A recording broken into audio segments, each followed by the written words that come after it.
sometimes you tell somebody you're going to do something, and as the date gets closer, you really realize you don't want to do it.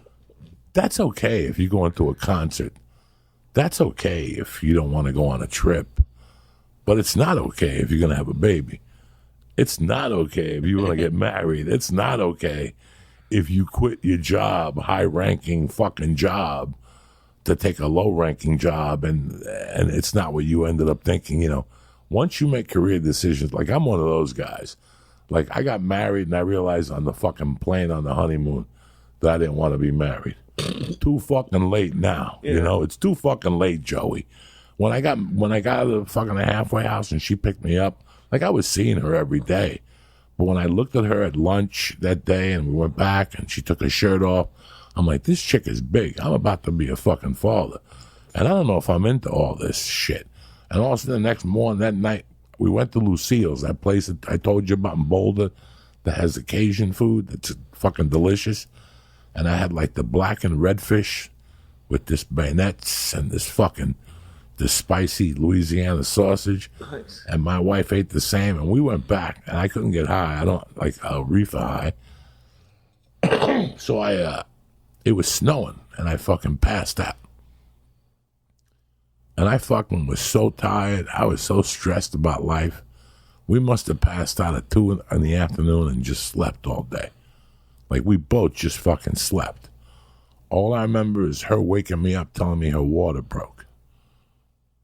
And it's, you know, when you have the stink of prison on you, guys, you can't not describe. Like, right now, because of the internet, you get to watch people unwind. You get to see something somebody says or does, and then 2 weeks later they do something else, and 2 weeks later they do something else. Then they get thrown off Twitter. Then they get thrown off Facebook. Then they get thrown off Instagram. And you just see it. You know, you see it with Alex Jones. You see it with Rush Limbaugh, with our boy with the edible. You just see it with different people. You know, like they start to fucking deteriorate little by little. I don't even know what we're talking about, but that's... You were talking about how she woke you up and you had the stink of prison on you? Yeah, like I just had the stink of prison on you. And once you have the stink of prison on you, that means you're going to have police contact no matter what you do. Really? Like I had police contact. Let me put it this way. I had police contact January 29th or 28th, 1983. That was the first real time I got pinched for possession of burglary tools, like stolen property. And then after that, I had police contact, but I didn't get arrested. Like I would have police contact from time to time, but I wouldn't get arrested. And I got pinched in New York with a bag of weed like a year later. Again, I would have police contact, but I wouldn't get pinched. What's police contact? This guy said you robbed his house. This guy said police contact is a motherfucker. Once you get the stink of police contact on you, you can't get it off you. So let me give you an example. My wife's water breaks. Now, we had a condo. We bought a condo. We rented a condo in that complex first, and then I swindled a condo out of one of the fucking counselors at the halfway house. I caught him, one of the other counselors, and I tormented him. And when he quit his job, I swindled him like fucking some 500 down, 200 a month type condo deal. Then the lady who owned the condo called, and it was too late. Like, it was fucked up. So I moved into this condo without knowing that the guy downstairs from me was fucking crazy. Like, he would stay up all night. I would hear music at 4 in the morning. Like, you know, I would get up to get something to drink because it's dry in Colorado. And I would hear music and all this shit. And he would talk to himself. And I found out that he was like a meth head. Somebody told me, like one of the neighbors said, that guy stays up every night. People bring him packages. And he just walks around and shit. And he would always throw away boxes of puzzles. So he'd be down there fucking doing puzzles for I don't know how fucking long on the meth. I don't know. I didn't know the guy. All I know is that My wife must have made a noise that made this guy call 911 like I was beating her. So I had to go, I come outside. It snowed fucking 8 inches of snow.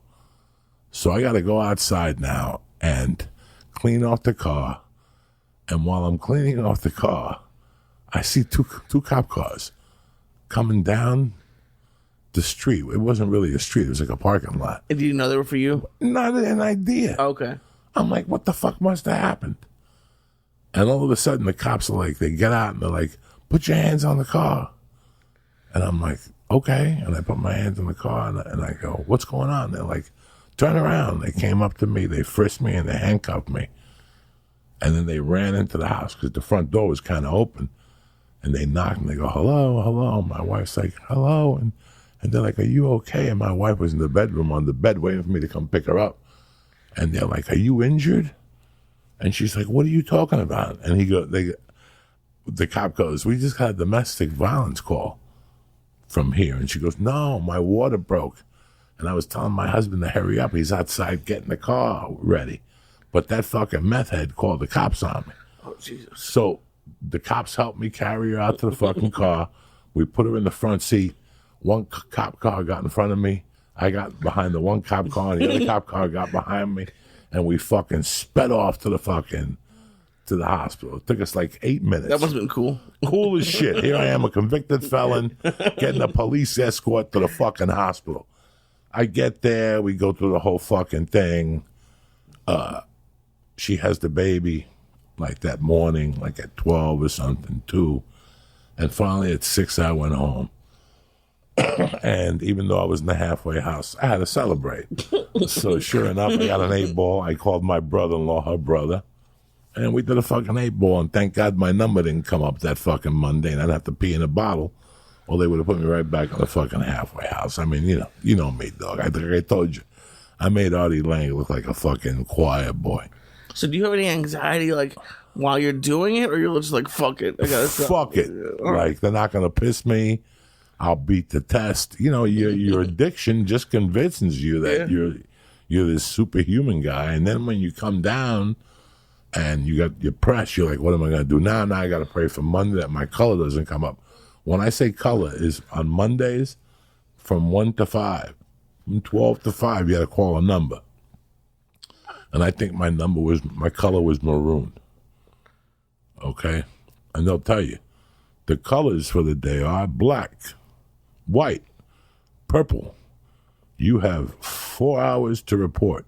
Please leave a message. So you had to call every Monday, Wednesday, and Friday, leave a message to let them know that you called. If you didn't call, it was a probation violation. If you didn't leave a message.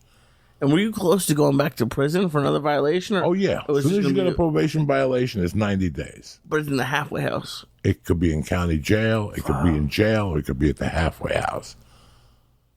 Yeah, and I always had a so-called important job. So my attorney always, Mr. Diaz. And once I started wearing a suit, that's why I started selling cars. In their mind, they're like, this guy's wearing a fucking suit. Okay. He must do something that's important. Even when I wasn't selling cars, I was still putting the suit on to leave. They thought I was selling cars. I really wasn't selling cars. Fuck. But it's so weird. So that Monday, you're supposed to call. So for people who don't know what I'm talking about, that's what it was then, which is 30 years ago. I don't know what it is now. Now they just must knock on your house and pull your fucking hair out of your head and tell you tested positive for heroin. I don't know what it was then, but now. But this is what it was then. And, and I kept going. I kept going and going and going until finally 18 months later, she smartened up and said, this marriage isn't going to work.